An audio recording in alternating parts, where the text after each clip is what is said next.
Hello and welcome everyone. This is Type V3 with a review of the Sentinel Cross T-Rex Toys Black Getter, Ryoma's custom mech from Getter Robo, Armageddon. I'm gonna get straight to the point. Black Getter is one of the most physically imposing figures I've ever seen, and he commands that daunting presence proudly with his fat physique. In fact, this is one of the few Getter toys that genuinely embraces the character's heavier design, and I love it. The smooth surfaces, curved edges, and light panel etching work so well together to make a great looking figure. The green plastic inlays pop, and the sculpting on the spikes are sharp. The rear of the body may have some detractors, though it's nothing majorly upsetting. However, what easily cements Black Getter's gorgeous presentation is the paintwork. It may only be a simple black color scheme, but it's been applied with a powder coat-like finish. The result is a clean and premium look. Add to that a subtle black striping down the center of the legs, along with the gold paint on the exposed joint work, and I struggle to find another toy that can pull off such a straightforward appearance so elegantly. And then there's my favorite section, the head sculpt. It's full of character and the details have been beautifully applied. Those eyes are just evil. There's even metallic paint-ups on the underside of the horns. As for the scarf, it's a little underwhelming. The molding is nice, however it could have used some shading on top of its bare plastic. At 6 inches tall, Black Getter is a good size, yet feels and looks noticeably larger in hand thanks to his overall mass. When it comes to die-cast content, it's primarily found in the lower legs and the inner framework. The stomach and crotch are also metal too, though they're made of a much thinner material. Before I go right into articulation, I want to comment on this figure's build quality, and I just gotta say, he is one solid toy, and I mean solid. And this was really surprising considering Sentinel's past offerings like Riobot, Gurren Lagann just felt really cheap to me. Not cheap, maybe fragile, maybe more like a model kit, and I was always afraid of this toy breaking, which it did, but that's besides the point. Black Getter is super sturdy, and that's what matters, and I can't be more happy with that. Now you're probably wondering, how does someone with such a fat body move, and can he move at all? Well, I'm here to tell you that this guy can move pretty impressively. To start things off, I'm going to remove his scarf just to show you how his neck works. And to do that, you just gotta remove the ball joint on the neck, take off the scarf, and then here you go. So it's a ball joint at the base and one at the top. Together they create some pretty wicked movement. You can get any direction you want. The real highlight is that little black neck piece there, because when you move Getter's head downwards, it's spring-loaded, and eventually it'll collapse inwards so that he can look further down. It's very subtle, very unnoticeable, and when you wear the scarf with it, you won't even know that it's happening, but it's just one of those things that you really appreciate, and Sentinel just showing off that they know what they're doing when it comes to just pure engineering. As for the rest of the body, well, the arm assembly is this giant ball joint in a ball-jointed sleeve, and then this entire chest piece here on both sides can expand outwards to help movement. Now, when you expand it outwards, some gold detailing is revealed, and that's really nice, and I believe it happens on the back side as well, so there you go. There is a bicep swivel present here. There's a joint at the elbow, and much like the little fun stuff that happens with Sentinel toys, when you bend the joint, there's some gold detailing that's revealed here at the forearm. You can actually pull the entire arm out so that you can get more of a range of motion with the elbow. So that's pretty good. The same trick can be done with the wrists. They can be pulled out slightly, and then you can move them around. If you're wondering, this is actually just a very straight peg system, so no ball joints going on here, and that has its own flaws and weaknesses, and pros and cons, I mean. As for the torso, there is no upper chest joint. It's just a ball joint at the waist, and it's fairly decent. I mean, it does a really good job. You can get really good side to side, back and forth is okay. My only problem is that in very extreme poses it's very gappy, and from the back it's almost always gappy. Now you can see some of the inner workings there, and while some people may appreciate this, I really don't. I kind of would have preferred if this entire panel extended further into the torso, but I can see why they didn't, for fear of colliding with whatever inner workings were going on. Also, this gold waistband here, or this sort of bronzish waistband, is actually very soft rubbery plastic, and it's just there so that when Getter turns his body to the side, it slightly expands just to get out of the way of that stomach.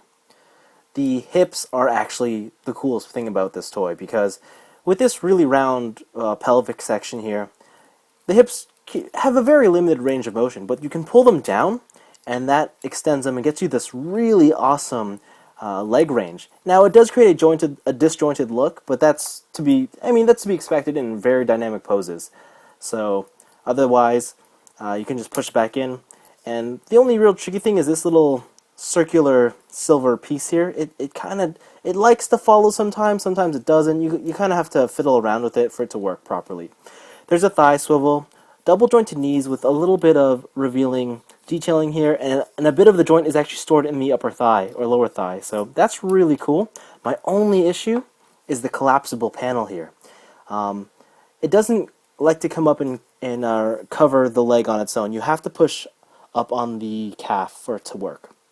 So again, just for another demonstration, if you were to bend the knee, you know, that panel collapses, but it doesn't come back up, so you do have to push it to get that to work. So I can deal with it, but it is pretty annoying.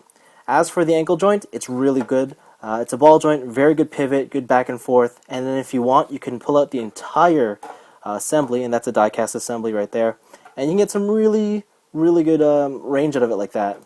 Again, toe joint there, really well done, and it's large, you can actually use it. Again, this is just more for really extreme poses, but overall, really good stuff. And to be honest, you know, for this very rounded, fat design, this figure can move pretty well. I will admit, he can't do any, like, functionally speaking, he can't do anything too dramatically new, but the way he goes about it is just so exciting to see, and really, if you're a toy engineering junkie, you're gonna love what Blackadder has to offer. Moving on to the accessories, Blackadder comes with a pair of open palms as well as 2 special fists. The spikes can be removed and replaced with longer versions. These look vicious and are also surprisingly sturdy. Then there's the pair of gripping hands to hold the Getter tomahawks. The presentation on these weapons are excellent, especially the tarnished blade with its silver edge. The pommel pops off for easy attachment to the hands, or you can leave them off entirely and connect the included metal chain between them. It's all very simple and easy to do. You can also open up the hatch on Blackadder's back to place a single tomahawk here, or with the aid of 2 adapters you can have both weapons stored. It's tedious to set up, but a neat feature nonetheless. Interestingly, Blackadder comes with trigger finger hands too, though there are no firearms included with this set. Most likely these are incentive to buy the upcoming Getter 1. Next up is Blackadder's cloth cape, and it's honestly one of the best features about the entire package. It's comprised of 2 layers of heavy fabric, which give it a quality feel. The edges are stained and tattered to emulate a burnt appearance, and then there are 5 wires that run through the seams that give endless posability. To attach the cape, you need to disconnect both the figure's head and neck, then slide the next ball joint through the cape before reattaching it to the body. It's tougher than I would have liked, though it does ensure a secure connection. Capes like this are more common with larger toys, so to see one done at this scale is quite surprising. The final included accessory is the awesome Sentinel display stand. Now, the arm is, as you'd expect, just a regular arm which you can mount on any edge here of the entire display stand.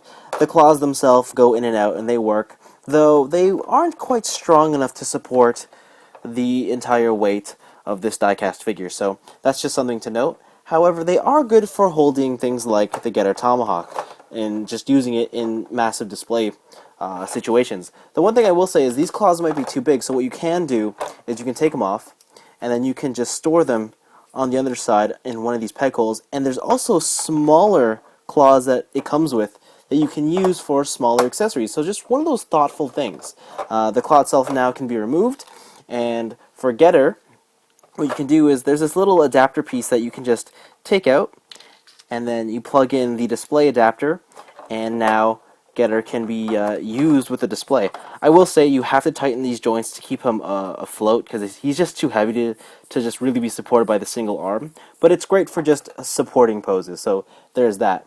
Getter's final trick is, in fact, the Getter beam, which is this little circle right here. And to get this to work, there's actually a button right here. This entire panel is a button, and when you press it, the circle pops out, and now you have the Getter beam. Now, it's not an LED, nor are there any effect parts. It's more of one of those imaginary features, but it's still pretty cool, and I do like how it's been implemented. Every now and then you come across a truly great figure that just astounds from top to bottom. Sentinel and T-Rex Toys collaboration resulted in exactly that with Blackadder. The overall presentation screams premium in quality. While the functional articulation doesn't quite do anything new, it goes about it with such flair to really highlight the intricate engineering. Add on the wonderful accessories and you've got a toy just packed with excitement. The figure is virtually faultless and I couldn't be more impressed with Blackadder. That said, this is still ultimately a $100 6-inch action figure, and that's expensive, especially when compared to competitor products like Super Robot Shigoken, which on average cost about half as much. Sure, I'll admit that Blackadder is probably better than the majority of the SRC toy line, but not by much, let alone twice as good. To use a very crude car analogy, if all robot toys in this style were little Hondas, Blackadder would be the souped up Honda Civic. It's got all the bells and whistles and easily worth more than the others, but at the end of the day, it's still a Honda Civic. And for all that money spent, you could have had a BMW. Now, I'm not saying Blackadder isn't worth the high cost, because he certainly is. The point is this: Blackadder, despite being a phenomenal toy, hits a very specific set of preferences that either will or won't align with your own personal tastes. It's that simple, and there's nothing more to it. Anyways, this has been Type V3. Thanks for watching, and prior to this release, I wasn't the biggest Sentinel fan.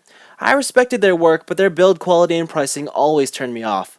Blackadder is slowly starting to change my opinion, and I'm more excited than ever to see what Sentinel has in store for the future.